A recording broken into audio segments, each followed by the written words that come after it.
오늘 은혜의 보좌 앞에 담대히 나아가자 하는 제목으로 하나님의 말씀을 함께 나누겠습니다. 지금 우리가 히브리서 성경을 또 강해하면서 아침 생명의 삶 교재로 지금 묵상을 해오고 있습니다. 사실 성경 가운데서 가장 설교하기가 어렵다고 하는 성경이 이 히브리서 성경입니다. 설교 자체가 어렵다기보다는 이 말씀이 너무나 이 변정으로 되어 있기 때문에 증명하기 위한 이러한 내용이기 때문에 또 깊이 묵상을 해야 되고, 또 사실은 우리가 감정적으로 은혜를 받기가 쉽지가 않다고 하는 것이죠. 히브리서를 이해하기 위해서는 가장 먼저 그 당시의 배경을 우리가 잘 살펴볼 필요가 있습니다. 그 당시에 예수 믿는 사람들 가운데 자기 동족과 또 정부로부터 여러 가지 유혹과 핍박을 받았습니다. 그런 가운데서 예수를 믿어야, 또 예수 그리스도를 주로 또 섬길 수 있어야 되거든요. 그런 의미에서 히브리서 기자는, 히브리서 저자는 예수 그리스도가 누구인가 하는 것을 분명하게 이 편지를 받는 유대인들이 알게 하기 위해서 이 편지를 썼습니다. 그리고 우리의 구원은 믿음으로 되는 것이다. 예수 그리스도를 믿음으로 우리가 구원받는 것을 분명하게 말하고 있습니다. 예수 그리스도를 믿음으로 구원받는다고 그러는데, 그러기 위해서는 예수님이 누구신가를 분명하게 알고 확실하게 또 알고 믿어야 하기 때문에 전체 내용으로 보면 예수님이 누구신가 하는 것에 대해서 말씀을 하고 있죠. 특히 3장에서 10장까지는 예수 그리스도가 우리의 대제사장이 되신다 이렇게 말합니다.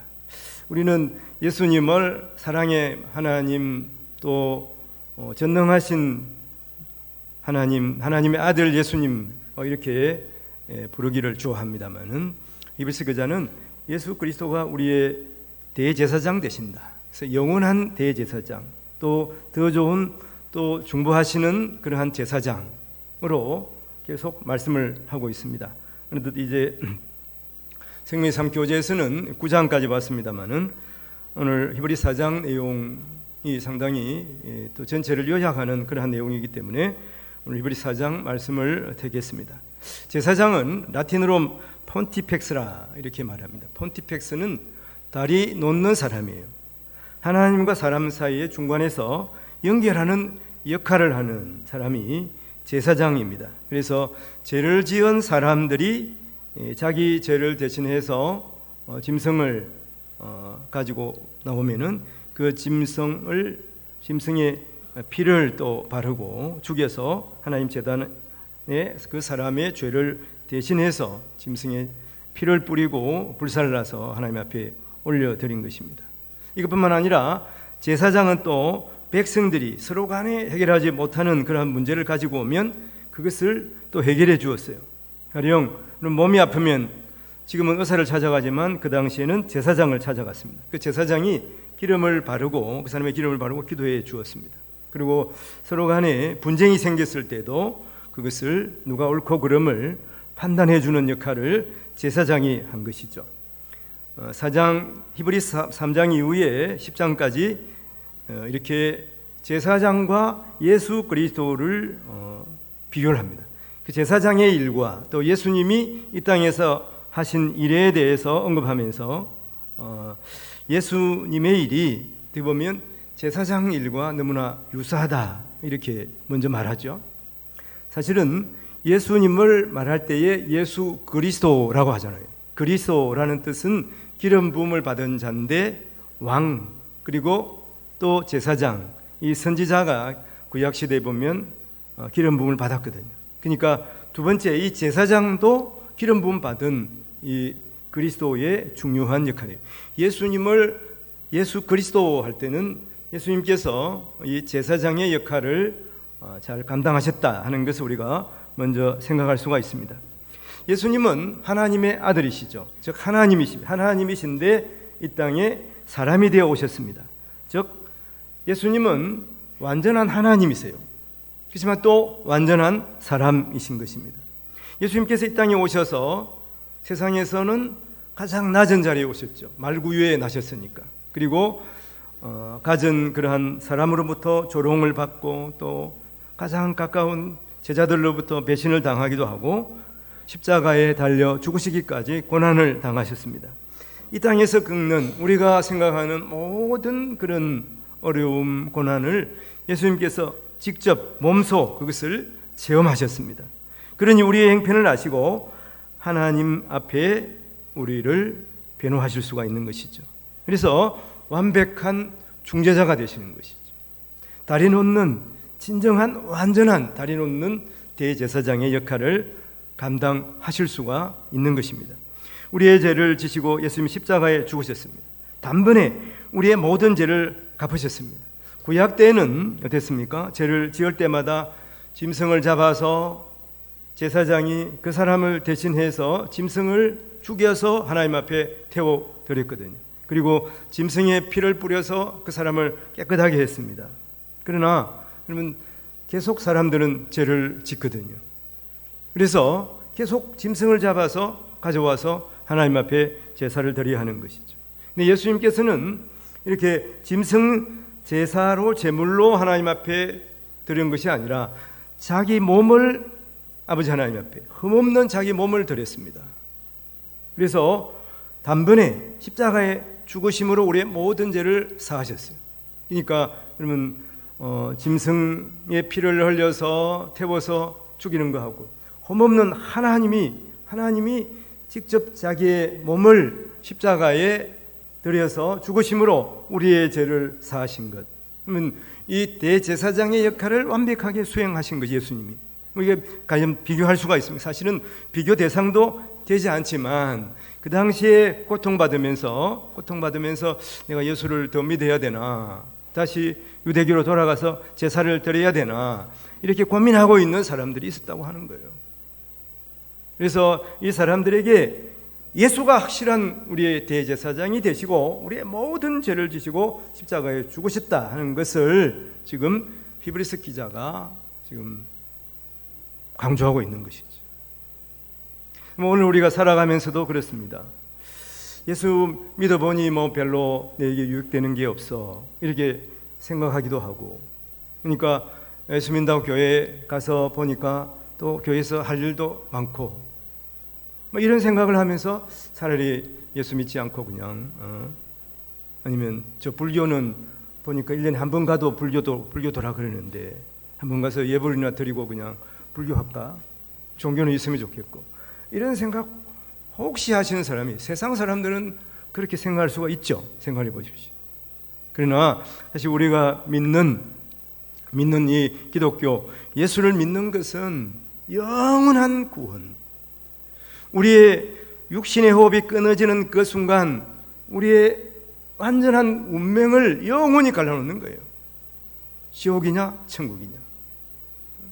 하나님과 함께 영원히 찬양하며 기뻐하며 살아가느냐, 그러면 지옥 불못에서 영원히 불타는, 죽지도 않아요. 그게 영원히 불타는 고통을 당하면서 살아갈, 그게 사실은 사는 게 아니라 죽는 거죠. 이 불신 지옥에 그 갇혀서 살게 될 것이냐, 이것이 예수 믿는가 안 믿는가, 여기에서 결정이 된다고 하는 것입니다.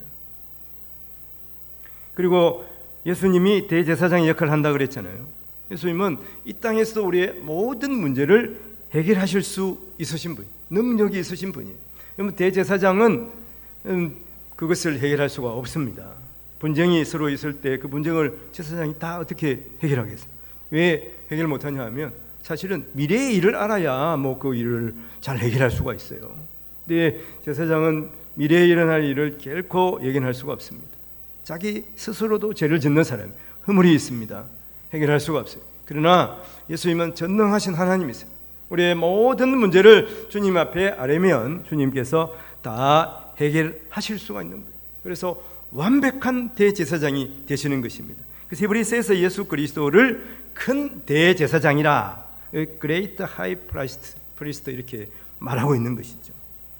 히브리서 4장 오늘 14절에 보면, 그러므로 우리에게 큰 대제사장이 있으니 승천하신 자 곧 하나님 아들 예수시라 우리가 믿는 도리를 굳게 잡을지어다. 그러면 예수의 손을 굳게 잡고 은혜의 보좌 앞에 우리가 담대히 나아가야 하는 것입니다. 그 은혜의 보좌가 무엇인가? 은혜의 보좌가 있으면 심판의 보좌가 있는 거예요. 먼저 심판의 보좌가 뭐냐? 계시록 20장 12절에 보니까 또 내가 보니 죽은 자들이 물론 대소하고 그 보좌 앞에 섰는데 책들이 펴있고 또 다른 책이 펴졌으니 생명책이라. 죽은 자들이 자기 행위를 따라 책들에 기록된 대로 심판을 받으니. 책들이 펴져 있어요. 그리고 또 다른 또 책이 하나 있습니다. 그게 생명책이에요. 생명책에 기록된 그 사람은 심판을 면하는 것이죠. 은혜로 구원받게 되는 것입니다. 그러나 그러면 이 생명책에 기록되지 않은 사람들은 심판을 받게 되는 것이죠. 어떤 심판을 받느냐 하면 불심판을 받게 되는데 계시록 20장 14절 15절에 보면 사망과 엄부도 불못에 던지우니 이것은 둘째 사망 곧 불못이라. 누구든지 생명책에 기록되지 못한 자는 불못에 던지우더라. 유황불이 타는 불못에 던져지는. 예수 믿음으로 우리가 생명책이 기록되는데 예수 믿지 않는 자들은 생명책에 기록이 되지 않습니다. 하나님, 예수님께서 심판하실 때 생명책을 보고 너는 예수 믿어서 이 생명책 기록이 돼 있구나. 그러나 만일에 생명책에 자기의 이름이 없으면 어떻게 되는 것입니까? 둘째 사망을 당하는 겁니다.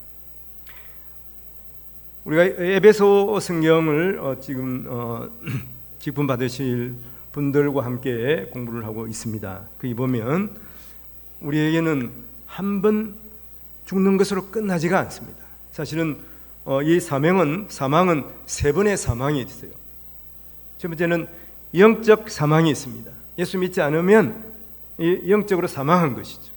그 다음에 육체적인 사망이 있습니다. 누구나 한 번 죽는 것은 정한 것이니 그 말씀대로 누구나 다 육신으로 태어나면은 그 호흡이 멈춰지는 순간에 육적인 죽음을 당하는 것이죠.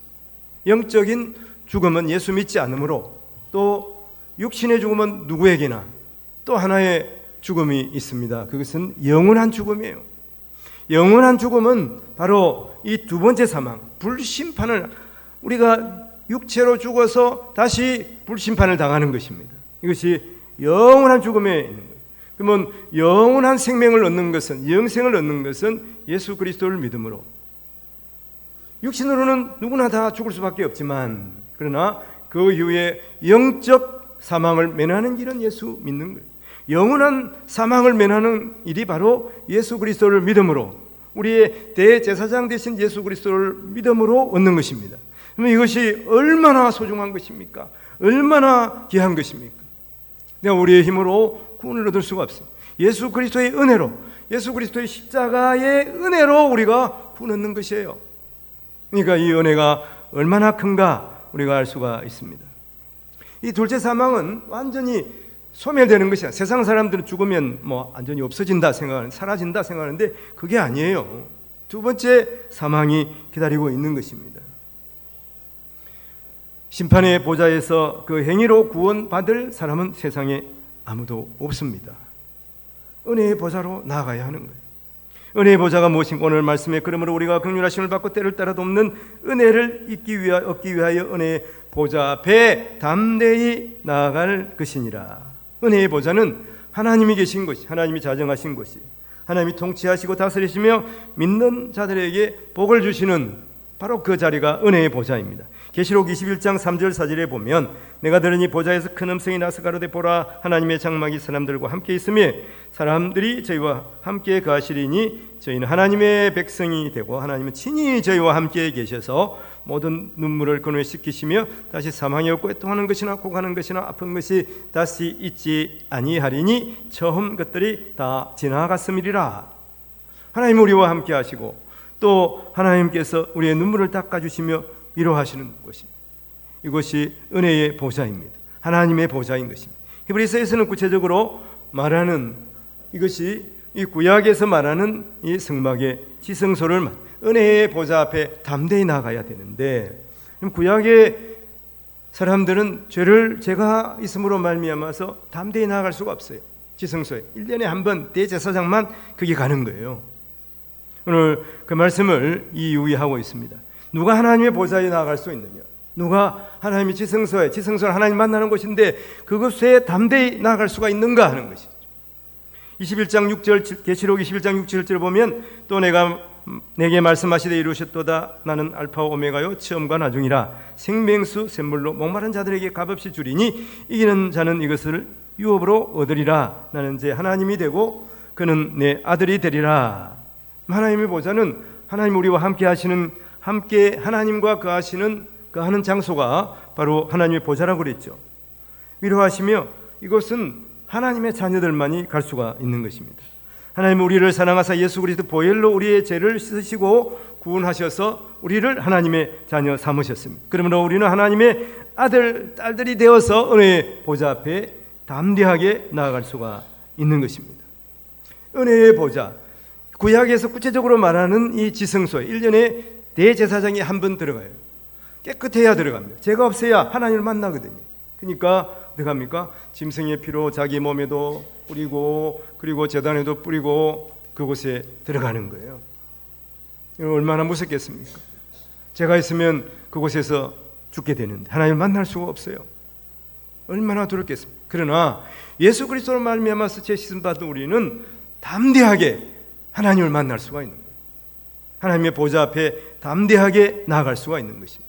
사실은 이 구약의 이런 대속죄일의 이러한 내용들은 바로 비유인 것입니다. 하늘 보좌에 대한 비유예요. 그래서 성경에서 계속 말씀하는 것이 이 구약의 성막과 모든 제사 제도는 하늘 성소의 모형이고 그림자라 이렇게 말하고 있는 것이죠. 히브리서 8장 5절 상반절에 보면 그들이 섬기는 것 하늘에 있는 것의 모형과 그림자라 모세가 장막을 지으려 할 때에 지시하심을 얻음과 같다고 그렇게 말씀합니다. 바로 예수 그리스도를 보여주는 그러한 예표가 되는 거예요. 예수님께서 이 땅에 오셔서 십자가에 죽으심으로 피를 흘리시고 그 피로 말미암아서 우리의 모든 죄를 사해 주신 것이. 대제사장이 구약에 짐승을 잡아서 자기 몸에 피를 뿌리고 그 자기를 하나님께서 일시적으로 깨끗하게 하신 것을 믿고 그 지성소에 들어가는 거예요. 예수님께서는 자기 피를 흘려서 우리의 모든 죄를 사하심으로 우리는 하나님이 계신 그곳에 지성소에 담대하게 나아갈 수가 있게 되는 것입니다. 히브리서 9장 12절 보면 염소와 송아지의 피로 하지 아니 오직 자기의 피로 영원한 속죄를 이루사 단번에 성소에 들어가셨다 이렇게 말씀하고 있습니다. 우리는 예수님 뒤를 따라서 거기 성소에 들어갈 수가 있는 것이죠. 그렇습니다. 우리는 완전하신 예수의 정결하신 보혈로 깨끗하게 모든 죄의 씻김을 받았습니다. 그러므로 예수님 우리의 죄를 십자가에 씻으시고 우리가 깨끗하게 되어서 하나님의 자녀 된 것을 믿으십시오. 그러므로 여러분 이 믿음으로 구원 얻는 진리를 예수님께서 말씀하고 계시고 히브리서 기자는 이것을 강조하는 것이죠. 여러분 믿음은 보이지 않아요. 하나님도 보이지 않습니다. 그래서 믿음은 여러분 보이지 않는 모든 것을 믿게 하는 것이죠. 믿음으로 믿는 것입니다. 우리가 생각하면 그게 보여야 믿지. 내가 죽어봐야 천국이 있는지 지옥이 있는지 알지. 여러분 그러면 늦습니다. 하나님께서 가장 소중한 것은 사실은 보이지 않도록 하셨어요. 여러분 소중한 공기가 보입니까? 부부의 그 사랑이 눈으로 보입니까? 보이지 않지만 믿잖아요. 내 아내가 나를 사랑한다. 내가 아내를 사랑한다. 믿는 거예요. 믿음으로 우리가 가정을 이끌어가는 것입니다. 믿음으로 사는 거예요. 공기가 있다고 믿기 때문에 우리가 그 공기를 흡입하고 사는 거 아니겠습니까? 예수 그리스도를 믿음으로 구원 얻는 이 진리를 하나님께서 이미 온 세상을 창조하실 때 우리에게 보여주신 것입니다. 근데 세상 사람들은 이 진리를 믿지 않고 보여야 믿는다고 말해요. 죽어봐야 천국이 있는지 없는지 죽어서 그때는 이미 늦는 거예요. 그래서 우리가 살아있을 때 내 호흡이 멈추지 않고 숨을 쉬고 있을 그때에 예수 그리스도를 믿고 믿음으로 고백해야 하는 것입니다. 그럼 우리는 이런 고백으로 고백하고 하나님 앞에 감사하면서 은혜의 보좌 앞에 나가야 하는 것입니다. 성도는 날마다 은혜의 보좌 앞에 나가야 합니다. 먼저는 긍휼하심을 받기 위해서. 오늘 16절 보면 그러므로 우리가 긍휼하심을 받고, 그 다음에 15절 말씀에 보면 이런 말씀이 있어요. 우리에게 있는 대제사장 우리의 연약함을 동정하지 못하실 리가 아니요 모든 일에 우리와 한결같이 시험을 받는 자로 돼 죄는 없으시오. 앞에서 제가 말씀을 드렸죠. 예수님은 우리와 같이 우리보다 더 큰 어려움, 고통, 고난을 당하고 또 조롱을 당하시고 또 제자들로부터도 배신을 당했습니다. 이 땅에 오실 때 가장 낮은 곳에 말구에 오시기까지 하셨지 않습니까? 그래서 우리가 받는 어려움, 고통을 다 하시고 그것을 동정하신다 하는 거예요. 동정하신다. 알고 불쌍히 여기신다 하는 거예요. 이 동정하다, 이 스프랑크 마조나 이 말씀은 바로 창자가 끊어진다 하는 말이에요. 창자가. 예수님께서 우리를 불쌍히 여기시고 사랑하시되 마치 창자가 끊어지는 그러한 슬픔으로 우리를 불쌍히 여기신다 하는 것입니다. 이것은 복음서에도 12번 이상 쓰여져 있어요. 근데 이 단어는 놀랍게도 예수님께서 마음에 느끼실 때를 비유로 말씀하시는데, 예수님이 이 말씀을 하시면 기적이 일어났습니다. 이적들이 일어났어요. 안전병이가 일어나고 또 나병 환자가 몸이 깨끗하게 되고 죽은 자가 살아나는 이러한 일들이 12번 그대로 일어난 거예요. 예수님께서 불쌍히 여기실 때.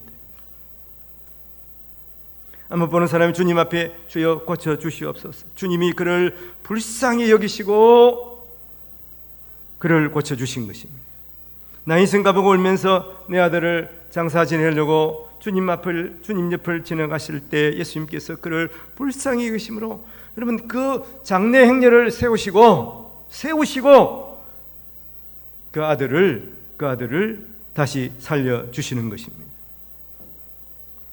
주님께서 우리의 연약함을 아시기 때문에 주님 앞에 나오면 주님께서 우리를 고쳐주십니다.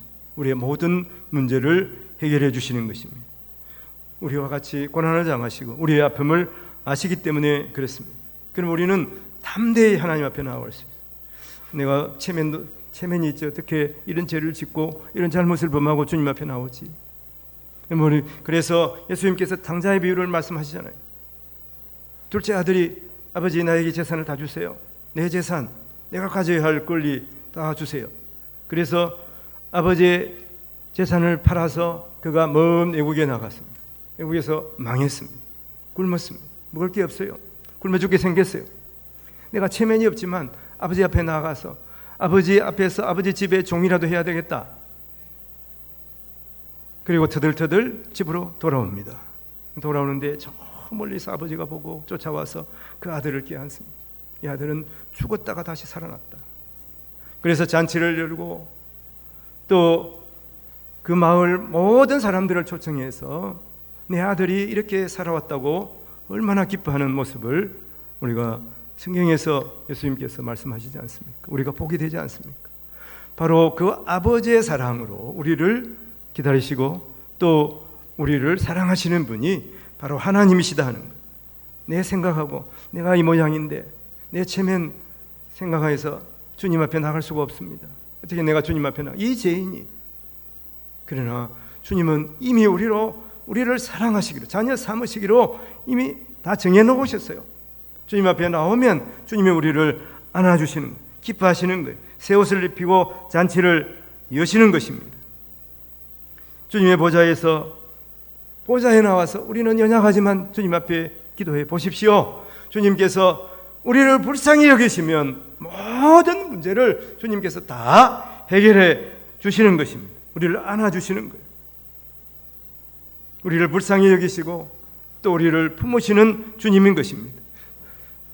첫 번째는 우리가 은혜의 보좌 앞에 담대히 나가야 합니다. 또 주님께서 우리를 불쌍히 여기시기 때문이죠. 그리고 두 번째는 또 은혜를 얻기 위해서 때에 따라 은혜를 주시기 때문에 그렇습니다. 16절 하반절에 때를 따라 돕는 은혜를 얻기 위해 은혜의 보좌 앞에 담대히 나아갈 것이니라. 이스라엘 사람들이 애굽에 있을 때는 그렇게 생각했습니다. 거기서 노예로 있었지만 하나님 없이도 우리가 나름대로 먹고 잘 살 수가 있다고 생각했을 거예요. 그러나 그들이 광야 40년을 살아가면서 생각해 보니까 하나님 없이면 살 수가 없는 거예요. 왜 그랬습니까? 그들이 가난해서도 여전히 하나님을 의지하고 하나님만 믿고 살아가야 되기 때문에 하나님께서 40년 동안 그들을 훈련하셨습니다. 하나님이 비를 주셔야 농사를 지을 수가 있었습니다. 40년 동안 하나님께서는 그들에게 만나를 주시면서 이것을 훈련하셨어요. 그래서 하나님의 은혜 아니면 결코 우리가 살 수가 없구나 하는 것을 그들이 깨닫게 하시는 것입니다. 하나님은 때에 따라서 바람을 주시고 비를 주시는 거예요. 그래서 때를 따라 돕는 은혜를 얻기 위하여 우리는 때로는 비바람이 치면 왜 이렇게 비바람이 치나, 우리의 삶에 있어서 여러 가지 어려움이 올 때마다 왜 어려움이 오는가, 우리는 때로는 자신을 원망하기도 하고 다른 사람 탓하기도 하고 하나님을 원망하기도 하잖아요. 그러나 하나님께서 때를 따라 돕는 은혜를 주시는 거예요. 때는 뭐냐 하면 유카이로스라고 하는 말인데, 적절한 시간에 하나님께서 적절한 시간에 우리에게 은혜를 베푸시는 분인 것을 우리가 분명히 알아야 하는 것이죠. 이것을 알기 위해서 우리가 하나님 앞에 이 예배 시간을 항상 생각하고 하나님 앞에 예배하는 자가 되어야 돼요. 하나님 앞에 기도할 때 하나님께서 우리에게 때를 따라 주시는 은혜를 우리가 받게 되는 거예요. 지금 어려움이 있어도 하나님께서 우리의 때를 아시고 복을 주실 것을 우리가 깨닫게 되는 것입니다. 기도는 하나님과의 연결입니다. 연결. 사실은 우리의 특권이에요. 그렇지만 한편으로는 우리의 의무이기도 한 것입니다. 우리는 어떻게 하나님과 잘 연락할 수가 있습니까? 하나님이 연락해야 하나님이 어떻게 복을 주시는지, 언제 복을 주시는지 우리가 기다릴 수 있지 않겠습니까? 사실 우리나라는 보면 세계에서 가장 훌륭한 뛰어난 인터넷 강국이에요. 유명한 한국의 통신 기업들이 있습니다. 첨단 기술 또 핵심적인 아이디어를 바탕으로 우리나라는 지금 세계를 선도하는 인터넷 강국입니다. 인터넷 속도가 가장 빠른 나라가 우리나라고, 그 인터넷 시설이 제일 잘 되어 있는 나라가 우리나라인 것이죠. 또 인공지능 분야에서 한국은 선두주자입니다. 한국의 인공지능 기술은 음성 인식, 언어 처리, 또 이미지 인식, 다양한 영역에서 뛰어난 그러한 성능을 보여주고 있는 것이죠. 저는 한국은 핵심적인 디지털 기술을 통해서 빠르게 지금 성장하고 있습니다. 앞으로도 한국은 이러한 선진 기술을 통해서 핵심적인 아이디어를 바탕으로 이 글로벌 인터넷 통신 시장에서 주도적인 역할을 해나갈 것입니다. 우리는 어떻습니까? 우리가 이렇게 세상과 또 우리가 잘 소통을 해야 되겠습니다만은 이 글로벌 시대에 온 세계를 선도하는 그러한 통신 강국이 되어야 합니다. 우리나라는 이것을 선도하고 있어요. 우리가 하나님을 믿는 백성으로서 누구와 통신을 잘 해야 됩니까? 하나님과의 이 광대역 통신망을 우리가 구축해야 하는 것입니다. 그것은 그 통신망을 구축하는 그 비결은 무엇입니까? 바로 나를 위해서 십자가 죽으신 예수님의 은혜를 날마다 생각하면서 묵상하고 살아가는 것이, 하나님의 은혜가 얼마나 큰지, 나를 위해서 예수 그리스도께 십자가에 죽으신 그 은혜가 얼마나 놀라운 것인가를 생각해야 하는 것입니다. 그리고 큰 대사장 예수 그리스도의 피를 힘입고 은혜의 보좌 앞에 담대히 나아가야 하는 것입니다. 그래서 주의 긍휼을 입고 때를 따라 돕는 은혜를 받고, 또 나뿐만 아니라 다른 사람을 은혜의 보좌로 이끄는 그 사명을 감당하는 우리 모든 동업교회 성도들이 되시기를 바랍니다. 오늘 말씀을 정리해 보겠습니다. 은혜의 보좌에 나아가야 합니다. 담대히 나아가야. 은혜의 보좌는 하나님 계신 곳이, 누가 하나님 계신 곳, 그 은혜의 보좌에 나아갈 수가 있습니까? 예수 보혈로 제시선 받은 사람들입니다. 예수 믿는 우리는 날마다 하나님의 긍휼하심을 잊고 또 담대하게 은혜의 보좌 앞에 나아가야 되겠습니다. 이런 성도들이 되어서 주님과 항상 소통하면서 하나님께서 주시는 복과 은혜를 누리고, 장래에는 하나님께서 예배하신 저 천국에 우리 모두가 함께 또 다른 많은 사람들에게 복음을 전해서 그곳에 들어가서 하나님 앞에 영광을 돌리는 우리 모든 성도들이 되시기를 주님의 이름으로 축원을 드립니다. 기도하겠습니다. 하나님 아버지, 우리에게 큰 대사장이 계십니다. 바로 예수 그리스도이십니다. 예수님께서는 우리와 같이 고난을 당하시고 우리의 고통을 아시고 우리의 아픔을 아십니다. 대제사장 되신 예수님을 의지하고 은혜의 보좌 앞에 담대히 나아가는 우리 모든 성도들 되게 하여 주시옵소서. 주님께서 우리의 모든 상황을 아시기 때문에 우리를 불쌍히 여기시고 때를 따라 은혜를 베풀어 주심을 믿습니다. 나의 모든 아픔과 허물과 죄를 주님 앞에 내려놓게 하시고 주님이 주시는 평안과 복과 은혜를 누리는 우리 모든 성도들 되게 하여 주시옵소서. 주님께서 우리에게 말씀하여 주셨습니다. 수고하고 무거운 짐진 자들아 다 내게로 오라. 주님 말씀을 우리가 마음속에 새기며 주님의 음성을 기억하고 날마다 예배하며 기도하며 또 하나님을 찬양하는 우리 모든 성도들이 되게 하여 주시옵소서. 감사와 고리를 죄에서 구원하신 예수님 이름으로 기도합니다. 아멘. 우리